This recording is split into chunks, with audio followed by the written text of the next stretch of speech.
Scooby-Doo en Europe, à la découverte des pays de l'Union européenne. Bonjour les amis, le pays de l'Union européenne que nous allons découvrir aujourd'hui, c'est Chypre.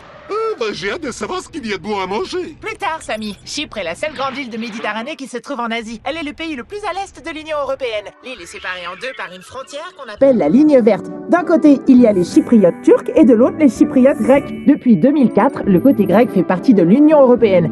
Sa capitale, Nicosie, est située sur la frontière. Mais on peut la traverser facilement avec un passeport. J'ai comme un petit creux. J'espère que du côté grec de Chypre, on peut payer en euros. Bien sûr, ici on paie en euros depuis 2005. Eh ben, c'est quoi votre spécialité? Faites-nous rêver. Eh bien, on mange souvent des cheftalia, ce sont des saucisses crépinettes de porc grillé. Vendu, vous nous en mettez 12. Chacun.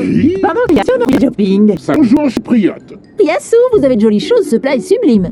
Il est en cuivre. À Chypre, on extrait ce métal depuis des siècles. Et grâce au cuivre, on a pu faire des pièces, des objets, des bijoux. Et d'ailleurs, en grec, Chypre veut dire cuivre. C'est pour ça que sur le drapeau national, l'île est d'une couleur orangée. Avec ses ressources minières et son positionnement géographique idéal, Chypre a été un lieu stratégique pour le commerce entre l'Europe et les autres continents. Aujourd'hui, on y vient surtout pour le tourisme. Eh bien, moi, je vais ramener ce superbe temple thermomètre en souvenir. Excellent choix. Oui, excellent. On peut reprendre notre route.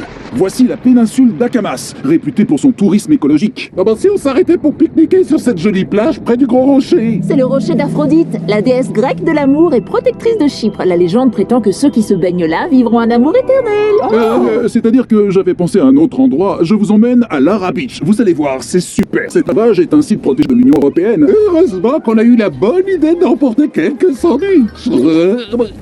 Oui. Oh, c'était quoi ça?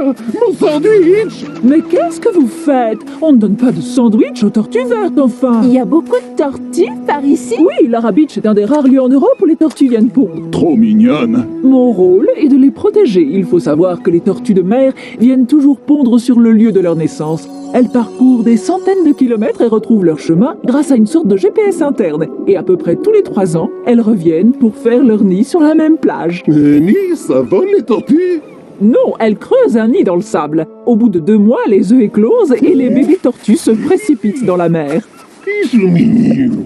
La faune sous-marine est incroyable à Chypre. Si vous voulez, je vous prête mon bateau. Il y a une épave célèbre, le Zenobia. Ah, pas besoin de leur dire 2 fois. Oh, sympa cette fille, et bonne idée le bateau. En plus, il y a tout le matériel pour faire de la plongée. Ah ben, vous croyez qu'on va voir beaucoup de poissons? Des poissons et plein d'autres choses. Allez, tous à l'eau!